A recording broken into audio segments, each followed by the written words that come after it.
Thanks for joining us.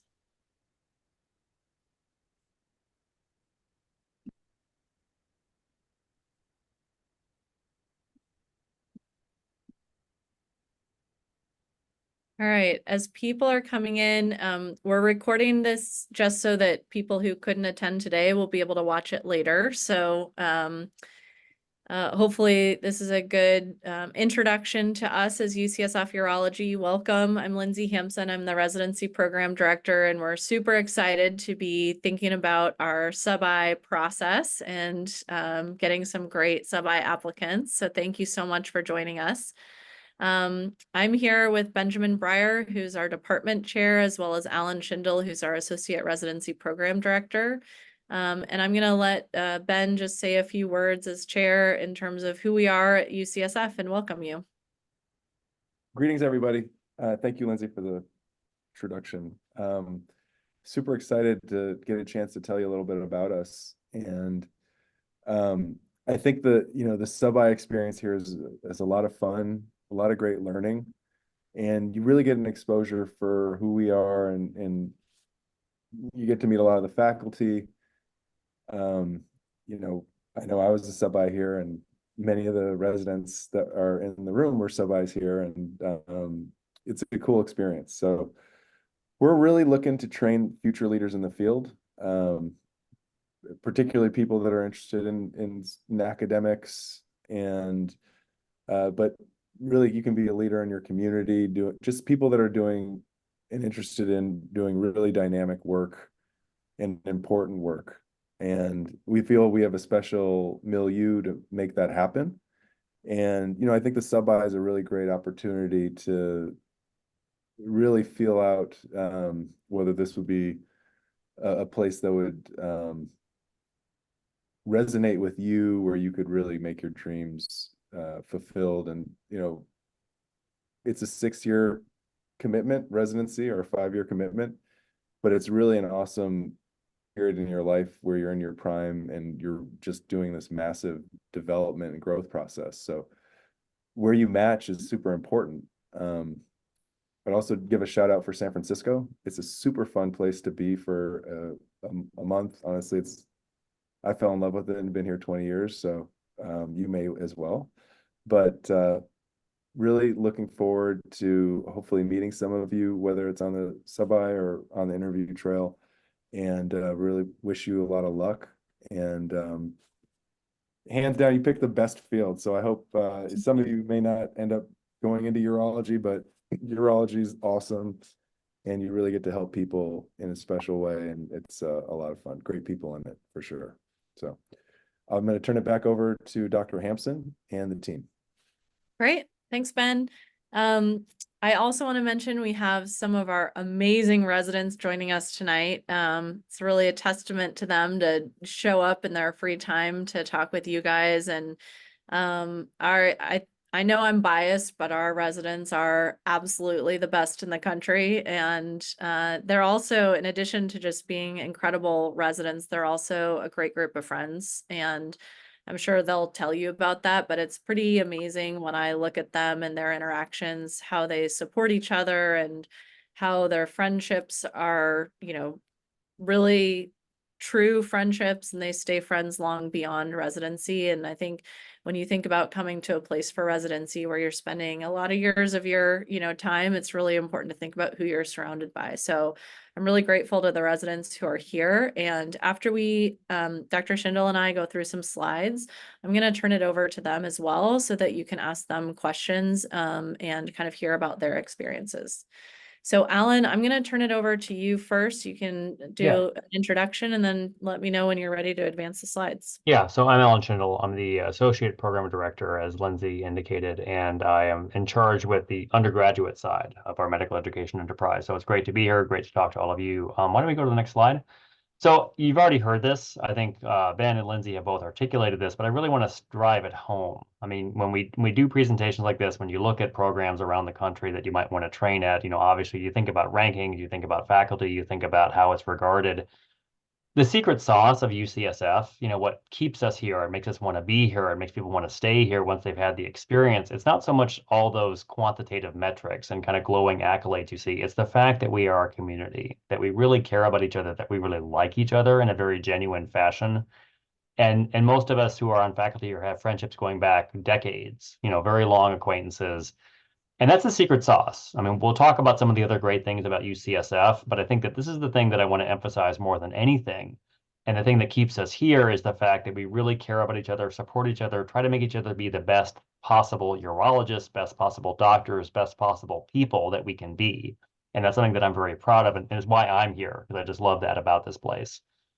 We'll also mention San Francisco. I mean, San Francisco lives rent-free in the public consciousness around the country as a place that has, problems. And I won't deny that there are challenges to living here, including the cost. And that's something that some people are initially kind of have some trepidation about.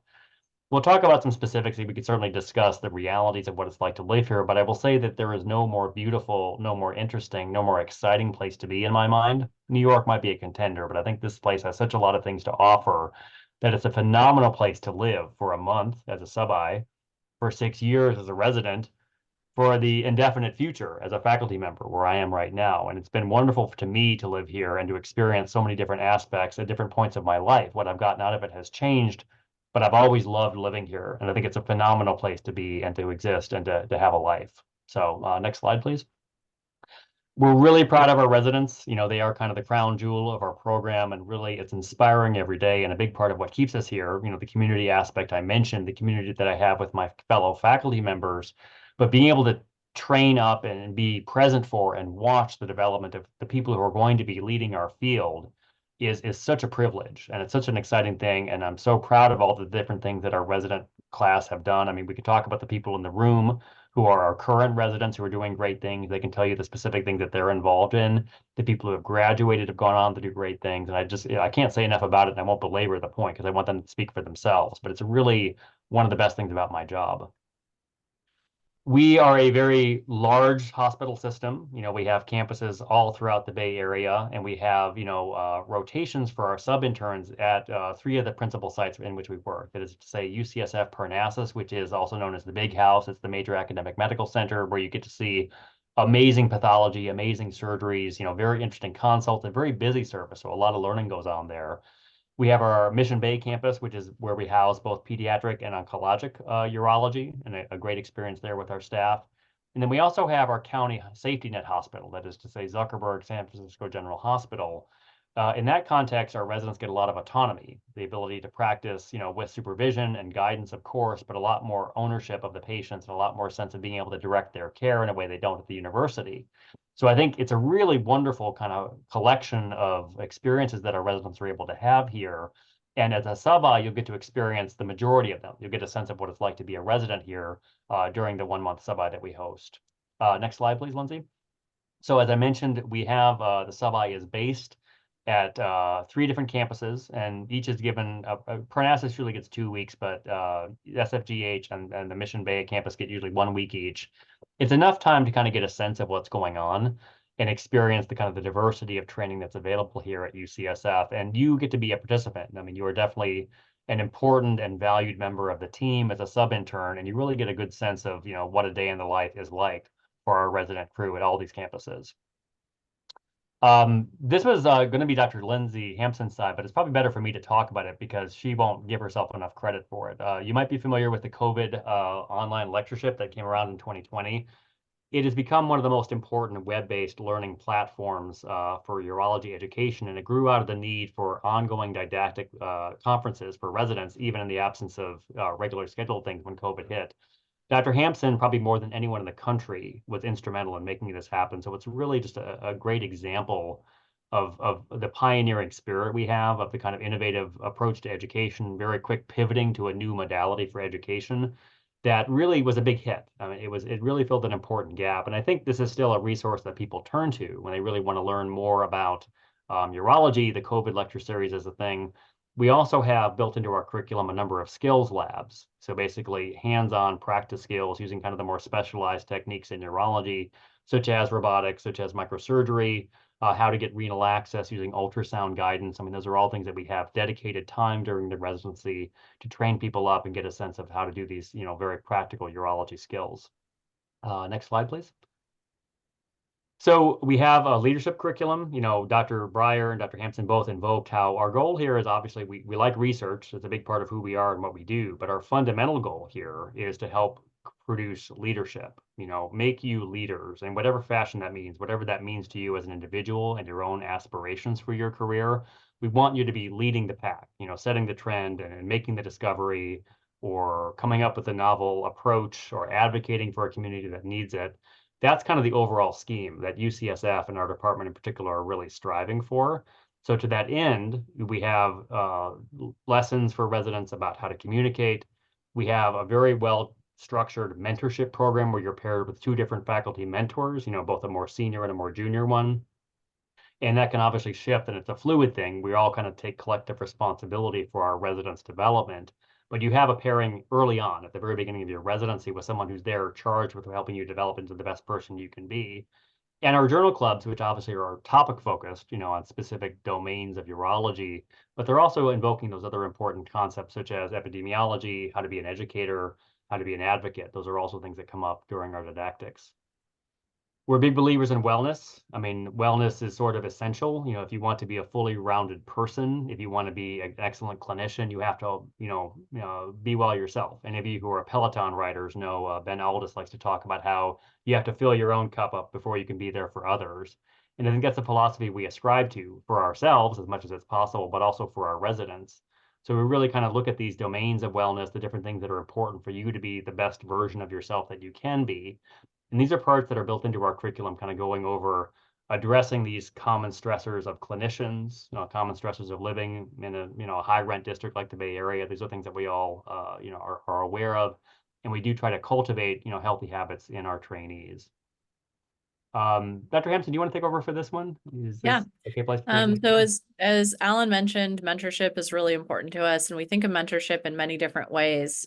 We have formalized mentorship programs that are set up through our residency, and as Alan mentioned, when you join our residency, you get paired up with a faculty mentor. You actually have a junior and a senior faculty mentor. We have a lot of faculty here with a ton of experience, and we like to make sure that you get a broad range of experience from different people. We also have a peer mentorship program, and this is a picture on the right of one of our houses. I think this was the Makinich house, if I'm not mistaken, who went and did a kind of peer mentor activity together. They went bowling, and this is a chance for you to kind of connect on a more individual level with other people in the residency program at different years and kind of learn from people in different stages of residency.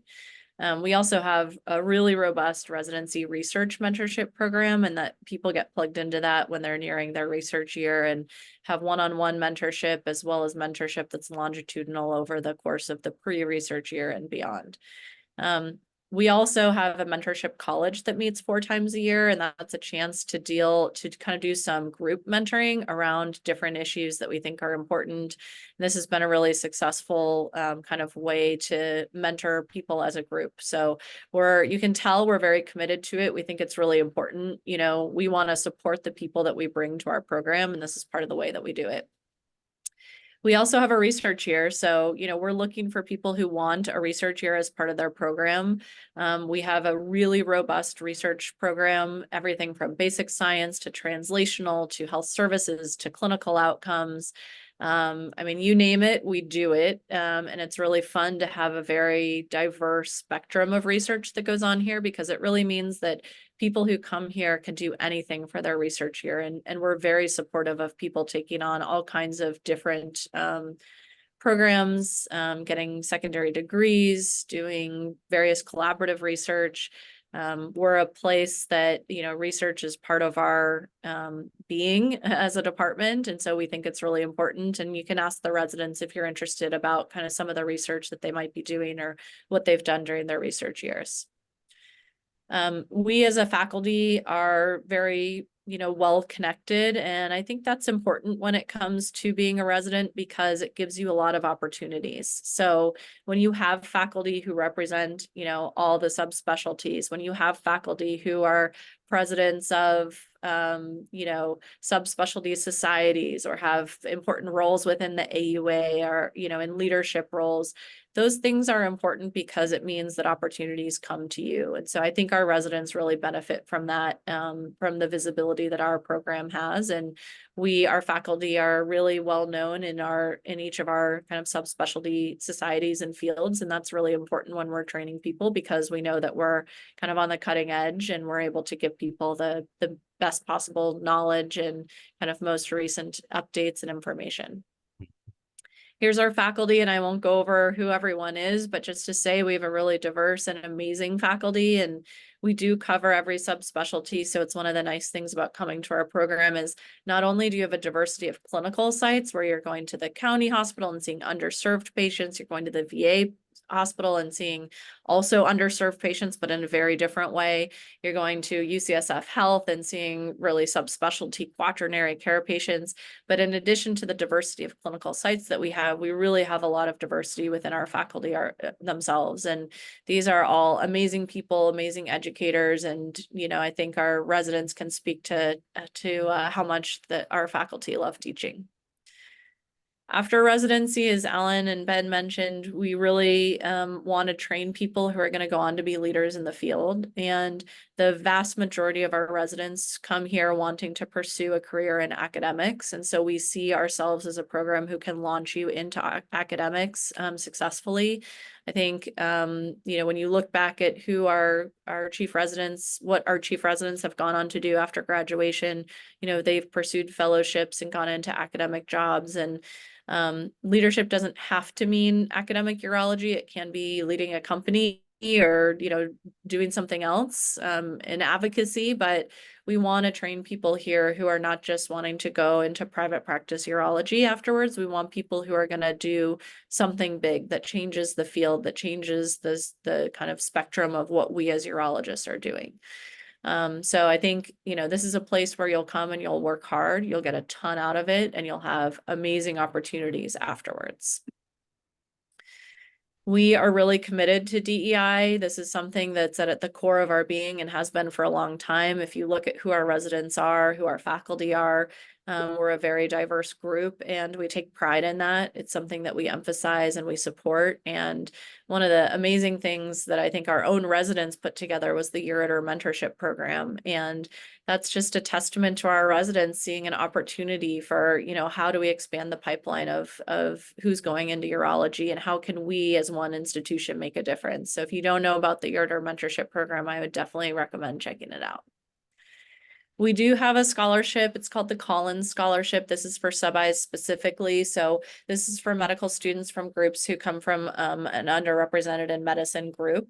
And this has been one of the things that we do to try to increase the pipeline of, urologists in general. And it comes with a stipend as well as some specific mentoring sessions. So if you fall into that category, definitely check it out.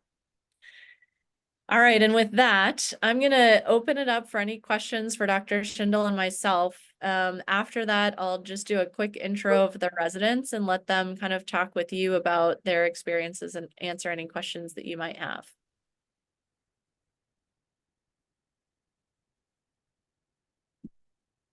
I'm going to stop sharing so I can see all your faces. You don't have to have questions, but if you do, feel free to put them in the chat or shout them out.